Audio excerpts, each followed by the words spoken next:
Welcome to a new session on customer services. Today's topic of discussion is customer expectation. As a customer, if just imagine you had to go to a party and you go to a retail outlet and say that you want some party clothes. You have not yet decided what exactly you want to wear, but the sales executive is kind enough to help you choose whatever outfit that suits you and suits the party environment and also helps you buy accessories. Would you not be happy with the purchase? If your entire shopping experience, right from the time of choosing the product till the billing and the pricing, everything went as per your expectations, would you not be happy? In the same way, if you at any point find something lacking in the service, would you not end up being feeling a bit irritated and unhappy with the experience? That is what customer expectations are all about. So when we talk about the meaning of customer expectation is the total perceived value from the products or services. If the actual experience of the customer with the goods is more than the perceived value, the customer will be satisfied. So, the same way, if you go to a store as a customer and you find that the goods are as to your liking and the services is also something accompanying the goods was really up to the mark, you end up feeling very satisfied. However, if the actual experience of the customer is less than the perceived value, the customer will be dissatisfied or disappointed. So, as we discussed, if you as a customer do not get the kind of service or the products that you want, you will end up being unhappy. So, now put yourself in the place of the retailer. You, as the retailer, have to make sure that you meet the customer's expectations and you make sure that the customer service that you provide is really something that leaves each customer happy. How do we identify the customer's expectations? Customer expectations are increasing day by day in the modern times. So, if you give them a product, they would expect a better service.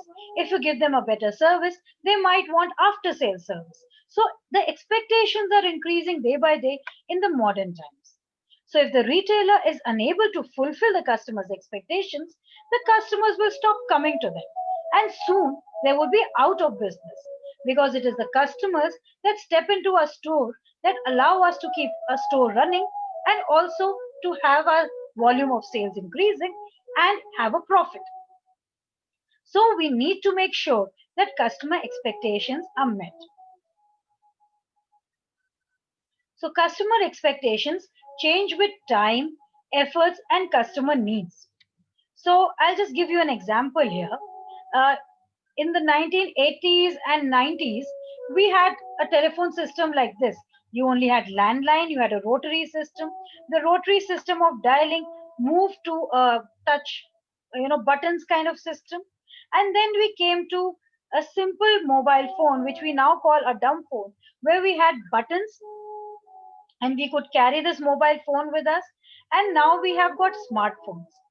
As you can see, in the span of about 15 to 20 years, the phone itself has changed. There was a time when we could not call anybody without a telephone booth. And now you hardly see any telephone booths because nearly everyone is carrying a mobile phone with them. So customer expectations, they are changing with time. The efforts and customer needs are also changing. Right now, for online studying, you might need a mobile phone, you might need laptops, and maybe 10 years ago, you wouldn't even think of having a laptop. So things like that are going on changing. And information technology is responsible for new customer expectations. Because of information technology, we are aware of a lot of products, we are aware of a lot of services, and we also know that if we are getting the product at a cheaper price at a different place.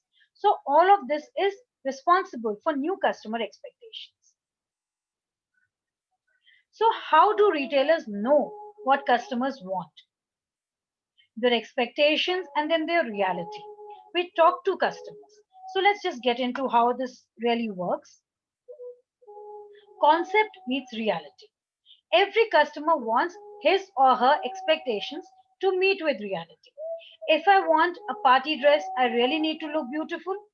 Then I want that party dress to really make me look beautiful.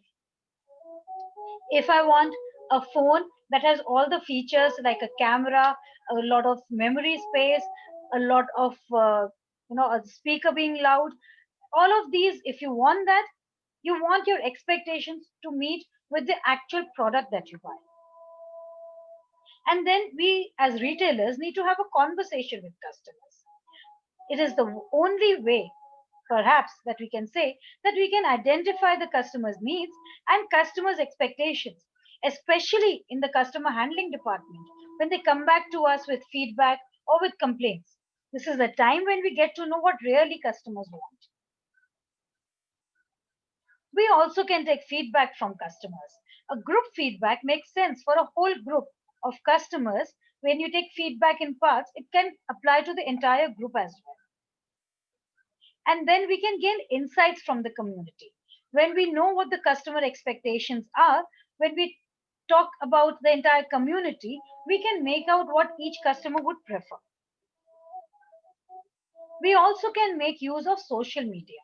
Social media like Facebook or Twitter or WhatsApp, all of these social media is where customers speak freely and openly. So retailers can take the feedback from the customers and identify the customer's expectations. And in this case, it's the customer's own motivation to talk about what drives them, what also they want. And if they let us know, it is very relevant for the customers as well as the retail organization. So, what are the customers' expectations from the retailer? First of all, they want personalization of goods or services. Every customer wants personalized information from the retailer, which attaches the customer to the retailer. If, as a customer, you go to a store, you would want the retailer to give you personal attention to understand your requirements and give you a product which suits your needs. So, that is what we mean by personalization of goods or services. And the customers want more options. Any product that you want to buy, you want more and more options. If you're going to buy clothes, you want a lot of options, you want colors, you want sizes. If you're going to buy any grocery product, even a packaged product like biscuits, you want a lot of options there. So every customer wants many options in a product, such as product variety, quality, availability, and affordable price. So, what do we need to do as retailers? We need to listen closely, respond quickly, because every customer wants information from the retailer quickly and accurately. We should also maintain a feedback system. And we should give the frontliners more control. Frontliners are the sales representatives. So we should make sure that they have the proper training, they understand what the customers want and how to satisfy their need and to get them the product that they require. So if they have any problems, the frontline executive should be able to deal with that. So they should be given more training and more control here. And once we get to know what the customers want, we should confirm it in the most effective manner. We can talk to the customer or we can call the customer and we can provide extra services to them. So, what are the ways of responding to customers appropriately? First of all, we find the real need. We need to speak to the customer. We need to understand what exactly they want. Let me give you an example here. The customer comes to you and says that he needs something for cooling his house. He has not told you whether he wants an air cooler or he wants an air conditioner. It is for you to understand what his budget are, what his needs are. Does he want an air cooler which is standalone, which can provide better service at a lower electric bill? Or does he want an air conditioner? So we need to really understand what the customer needs by first listening to them and then wait and understand what they want. Then it comes to fulfilling the customer's need. Once we understand what they exactly need, we can fulfill it. So, after discussing with the customer, we realize that they need an air conditioner in their house. So, once we have understood their need, we will give them the products that they want. the appropriate product as per the customer's demand or as per the needs. And in case we don't have that product, if there is a shortage of that product and it can't be provided to the customer, then we should not give them any false hopes. We should tell them honestly that no, we are sorry, we don't have that product, or it won't be available for some time. Giving an honest explanation is going to increase a customer's loyalty rather than telling them lies and leaving them hanging and waiting for a product. So today we discussed about customer expectations and how as retailers we can help meet the customers' expectations and convert our customers to loyal customers. So thank you so much for watching this video. And if you have any questions, do get back to me. Take care of yourselves and stay safe and keep studying. Enjoy yourself.